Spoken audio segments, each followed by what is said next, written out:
Hello, Cosmos Country, and we're live here with another New York Cosmos post-game discussion where we're gonna review the Cosmos match Saturday night against the San Antonio Scorpions, which was a great match. Cosmos dominated. Before the match, I thought it was going to be a very close match, a very intense one, which it was, but towards the end, it wasn't intense. The scoreline showed who was the better team, showed who was dominating throughout the whole match, and that was the Cosmos. But first, the first key part in the game was when Joseph Nane took down Lucky in the box, which people can argue about it. The commentating, Shep Messing, JP, Mike Pecky, them in the booth, they did comment on it. Shep disagreed in the beginning about when he saw the multiple views. He changed his mind, so it could have went either way. But the referee, thank God, he called it a penalty because, again, it was. He took him down in the box. People can argue that he didn't have control of the ball, but he did. He got pulled down, and that's why the referee called it a penalty. And Raul took it, which it's the first time Raul took a penalty so far. Well, he took it in preseason, but in this season, during the NASL regular season, it's the first time Raul's taking a penalty because Marco Senna always takes penalties for this current New York Cosmos team. But again, Marco Senna was not in the starting 11 because he got pulled out. He did not make the starting 11 because of a hamstring that he pulled in the game before the San Antonio match at Carolina. So we're going to talk to Giovanni Sardese later in the week and talk to him and ask him if Marco Senna is going to be fit against Minnesota, because I don't think he is going to be match fit for the Jersey Express match, the U.S. Open Cup match on Wednesday. But we will have to see what Gio says and what he does come game time, because I feel that the Minnesota United match on Saturday is the most important match, even though on Wednesday there was a knockout competition, a cup match, the domestic cup, the U.S. Open Cup, which is a very important match as well. But I feel with the depth that the Cosmos have, they can beat Jersey Express with the players that they have off the bench. That's how talented the team is and the depth that they add to the midfield. And that's what's great about this current team for the season. Moving forward from the game on Saturday against the Scorpions, the second goal came by Reversio, but in the first half, late in the first half, Raul and some people at the match got really, really intense, got really upset.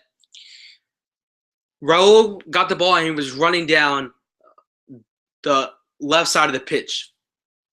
And he was running down and he was going past, like, towards the line, the out of bounds line, and he got pushed, and to the point where it was more than a push, it was intentional. And what makes it really bad is that at Hofstra Short Stadium, once you walk off the turf, that's all concrete. So Raul got pushed past that, like towards the concrete. So thank God he didn't hit his head or get really hurt. But the referee did hand that player that pushed Raul a yellow card. He got a yellow card, but I think it was a very dangerous play. Raul could have got really, really hurt, and he should have got a red card because it was a dangerous play, and for no reason. The play was over just because you're upset that you're down 1-0. Get your stuff right and come back in the second half and tie it up, win the match, whatever you are able to do, but don't push Raul. And I'm not saying this because I'm a Cosmos supporter or I don't want to see my key player get hurt.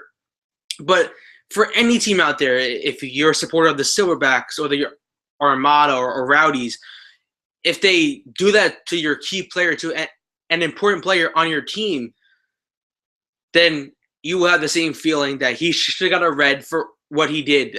That did not deserve a yellow. But after that, he's still playing dirty. He got another yellow. And that's when he deserved that red card right there. But again, he did not get the cards that he deserved. The referee was, in the beginning, when the match was shaky, he was not really in control of the match. It got a bit scrappy, if you want to call it that, in the first half. But in the second half, it's sort of calmed down. I thought in the second half that it was going to stay that way, stay that intense match, but it didn't. The Cosmos went on to score a second goal, reversio, which a defender scored. And on this Cosmos team, not a lot of their defenders scored, but we saw Carlos Mendez on Mother's Day score 2 goals. So that was big, and that was not the first time that we saw Carlos Mendez score 2 goals in one match. We saw him score 2 goals last season on the home opener against the Atlanta Silverbacks. So again, it is great to see a defender getting on the goal sheet. And the final goal was lucky, but the official announcement was that Leo Fernandez scored. It hit both of their heads, so it finally hit Leo's and went right in the net. So Lucky got the assist, and Leo got the goal. Leo Fernandez is performing very well. And me personally, when I got Leo Fernandez on loan from the Philadelphia Union, I did not think he was going to be this great. I didn't really know how he played. I've never saw him play before. And when he broke into the first team, I was like, wow, who is Leo Fernandez? What is he doing breaking in the first team when it's the first game of the season? I just don't know what Gio's doing here. But he played and continued to perform well. Even the first game of the season, he was performing well. So since the first minute of the first game against the Strikers, he was performing very, very well. And that's why he's still in the starting 11 each week. There is no discussion. It's Leo Fernandez and Walter Restrepo on the wings. And that's it. Until they're not performing well, until Leo is not setting up the goals right, until he's not scoring goals, until Restrepo is not being a playmaker, that's when things are going to change. But things are not going to change until those things happen. But we're going to get to rotating of the squad, because that's what the Cosmos have to do with this upcoming match against the Jersey Express. The Cosmos just played on Saturday, and they're going to come back and get this training. But who is going to be match fit for Wednesday? Raul, with his age, and he played a full 90 minutes on Saturday. And it's a quick turnaround with the Wednesday matchup at Belson Stadium on the campus of St. John's. I don't see Raul getting the start. I do see him traveling with the team, even though it's really close. But I still see him making the 18 on the bench and making an appearance in the Open Cup match.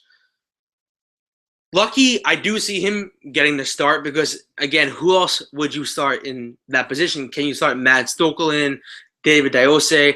Are those two players going to get a chance? Maybe. But moving forward,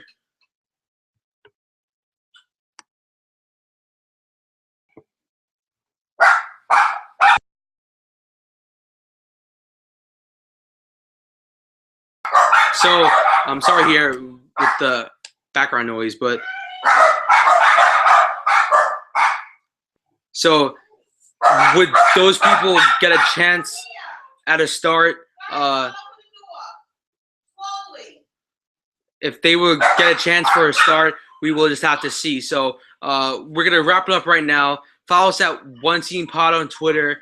Hopefully you guys enjoyed this show, and hopefully you guys, if you did not check out the new logo, check it out right now on Twitter at One Team Pod, on Facebook at the First Team Podcast, and tune in on this Thursday. We're having a show Our regular podcast is on Fridays live at 8 p.m., but it's not going to be live this week. It is going to be released on Thursday, pre-recorded, but you will have it to listen to on Thursday, just in time for the match at 8:30 p.m. at NC Stadium in Blaine, Minnesota. My name is John Frashante, tuning out. You can catch me live on Fridays at 8 p.m. Eastern on the First Team Podcast. Again, follow us at One Team Pod on Twitter. And hopefully you guys enjoy the U.S. Open Cup match.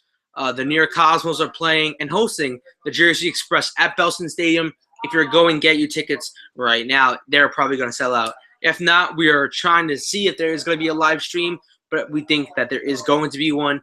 Just no official word yet from the U.S. Open Cup Twitter account, from the NYCosmos, or from just anyone that actually knows. No official word yet. There may be a live broadcast on One World Sports that may not happen. Who knows? We do not know really what's going down. Cosmos, they're not saying anything. So if you guys are wondering, we will hook you up with the final word, with the right answer. So guys, check out Twitter at One Team Pod, and hopefully you guys enjoyed this post-game discussion. Sorry it got cut off a little bit with the audio because of the dogs and the commotion. My name is John Rachante, again tuning out, and as always, let's go Cosmos.